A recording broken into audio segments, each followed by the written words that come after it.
নবম শ্রেণীর ভূগোল বিষয়ের একটি গুরুত্বপূর্ণ প্রশ্ন ও তার উত্তর নিয়ে এই ভিডিওটি। ভারতের সম্পদ অধ্যায়ের একটি গুরুত্বপূর্ণ প্রশ্ন হলো প্রচলিত শক্তি ও অপ্রচলিত শক্তির মধ্যে পার্থক্য। এই প্রশ্নটির উত্তর তোমরা কিভাবে লিখলে তোমাদের লেখার মান অন্য সকলের চাইতে উন্নত হবে সে সম্পর্কে বলা হয়েছে। তাই প্রিয় ছাত্রছাত্রীরা, তোমরা এই প্রশ্নটির উত্তর ভালো করে বুঝে নাও এবং ভিডিওটির কোথাও স্কিপ না করে প্রথম থেকে শেষ পর্যন্ত দেখো। ভিডিওটি তোমাদের ভালো লাগলে কমেন্টে তোমার মতামতটি জানিও। চলো তাহলে আর দেরি না করে শুরু করা যাক। এক্ষুনি সাবস্ক্রাইব করো মলয়দাস টিউটোরিয়াল এই চ্যানেলটিকে এবং পাশে থাকা বেল আইকনটি ক্লিক করো সমস্ত ধরনের শিক্ষা সংক্রান্তের নোটিফিকেশন পাওয়ার জন্য। ভারতের সম্পদ অধ্যায়ের একটি গুরুত্বপূর্ণ প্রশ্ন হলো প্রচলিত শক্তি ও অপ্রচলিত শক্তির মধ্যে পার্থক্য। এই প্রশ্নের উত্তর সম্পর্কে এই ভিডিওতে বলা হয়েছে। তাহলে দেখে নাও এই প্রশ্নের উত্তর তোমরা কিভাবে লিখবে। প্রথমে অবশ্যই তোমরা পার্থক্যটি লেখার সময় পার্থক্যটিকে তিনটি ভাগে ভাগ করবে। প্রথম ভাগে দেবে বিষয়, তারপরে দেবে প্রচলিত শক্তি এবং তারপরে দেবে অপ্রচলিত শক্তি। বিষয়ের ঘরে এই পার্থক্যগুলোর হেডিংগুলো থাকবে, অর্থাৎ 1 নম্বর 2 নম্বর করে হেডিংগুলো থাকবে। তো বিষয় ঘরে প্রথম হেডিং হচ্ছে সংজ্ঞা। প্রচলিত শক্তি ঘরে লিখবে যেসব শক্তি আধুনিক সভ্যতায় সবচেয়ে বেশি ব্যবহৃত হয় তাদের প্রচলিত শক্তি বলে। উদাহরণ তাপবিদ্যুৎ, জলবিদ্যুৎ ও পারমাণবিক বিদ্যুৎ। নেক্সট অপ্রচলিত শক্তি ঘরে লিখবে যেসব শক্তি খুব কম পরিমাণে ব্যবহৃত হয় বা যাদের ব্যবহারের প্রচলন কম তাদের অপ্রচলিত শক্তি বলে। উদাহরণ সৌরশক্তি, বায়ুশক্তি, জৈব শক্তি প্রভৃতি।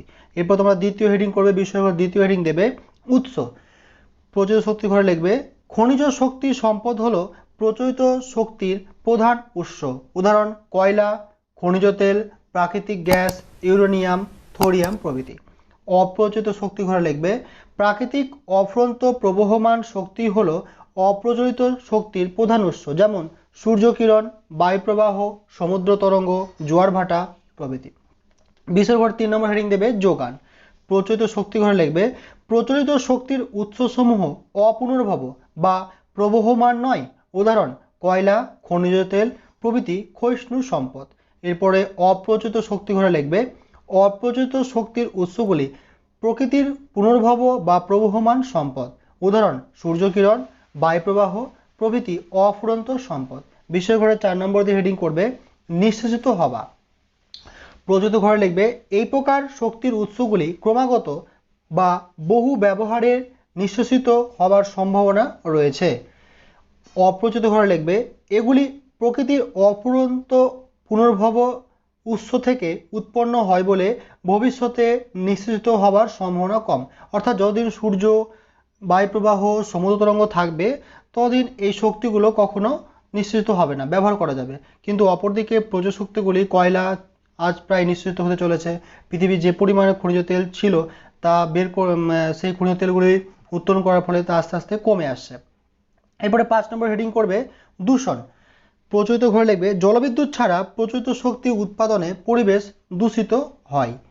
অপ্রচলিত ঘরে লিখবে এই প্রকার শক্তির উৎপাদনে পরিবেশ দূষণ মুক্ত, অর্থাৎ এই প্রকার শক্তির উৎপাদন পরিবেশ দূষণ মুক্ত, অর্থাৎ কোনো প্রকার দূষণ ঘটে না। এরপর হেডিং করবে উৎপাদন ব্যয়। এই প্রকার শক্তির উৎপাদন ব্যয় অনেক বেশি, ফলে এর বাজার দরও বেশি। যেহেতু উৎপাদন করতে বেশি খরচ লাগে, তাই জন্য এর জিনিসটা দ্রব্যটির মূল্য বেশি হয়। প্রচলিত ঘরে লিখবে এই প্রকার শক্তির উৎপাদন ব্যয় অনেক কম, ফলে এর বাজার দর কম। নেক্সট হেডিং করবে ব্যবহারের বিস্তৃতি। এই শক্তি আধুনিক সভ্যতায় ব্যাপক আকারে ব্যবহৃত হয়। উদাহরণ বৃহদায়তন শিল্প কারখানা, ট্রেন প্রভৃতি এই শক্তি দ্বারা চালানো হয়। অর্থাৎ প্রচলিত শক্তি দ্বারাই ট্রেন, কারখানা সমস্ত কিছু চালানো হয়। অপ্রচলিত ঘরে লিখবে যে এই শক্তি স্বল্প আকারে ব্যবহৃত হয়। উদাহরণ রান্নার কাজে, আলো জ্বালানো প্রভৃতি মাঝারি থেকে ছোট কাজের সাহায্যে চালানো হয়। এরপর 8 নম্বর দিয়ে লিখবে উৎপাদনের পরিমাণ।